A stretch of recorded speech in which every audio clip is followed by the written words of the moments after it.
அவங்கள பாக்குறப்போ இறந்து போன எங்க அம்மா பாக்குற மாதிரி இருந்துச்சு.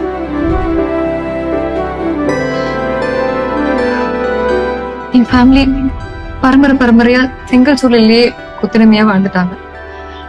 எங்க அம்மாவும் அதே வேலை செஞ்சுதான் என்ன படிக்க வச்சாங்க.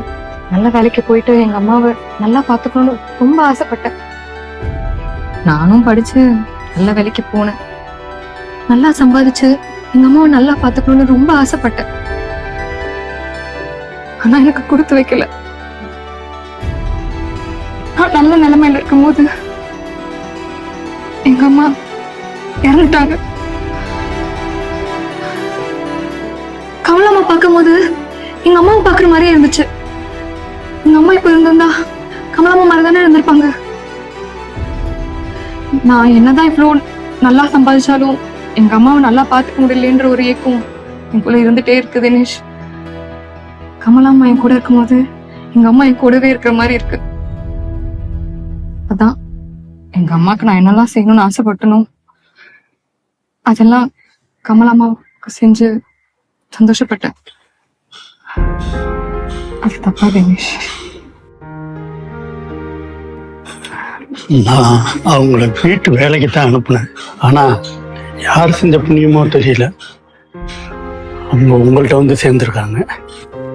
எனக்கு இப்ப ரொம்ப சந்தோஷமா இருக்கு. நான் வரேன். சரி, அம்மா இப்ப வந்துருவாங்க. நீங்க கொஞ்சம் இருந்துட்டு பார்த்துட்டு போயிடுங்க. நான் பார்த்துறதுக்கு என்ன, இவங்க தான் பெத்த தாய் மாதிரி பார்த்துக்கிறாங்கல்ல, இதுவே எனக்கு போதும்.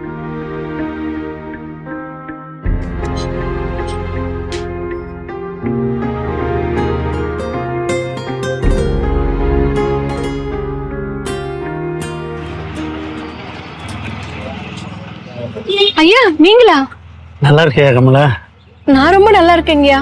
நீங்க எப்ப வந்தீங்க? இப்பதான் வந்தேன். ஏன் உடனே கிளம்பிட்டீங்க? அவங்கள பாத்தீங்களா? அவங்க கிட்ட பேசுனீங்களா? அவங்க ரொம்ப நல்லவங்களா இருக்காங்கய்யா. என்ன ரொம்ப நல்லா பாத்துக்கிறாங்க.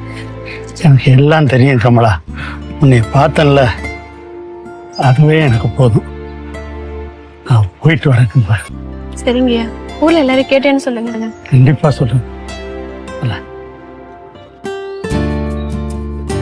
விஜி, உங்க அம்மா வந்திருக்காங்க பாரு. உட்காருங்கம்மா.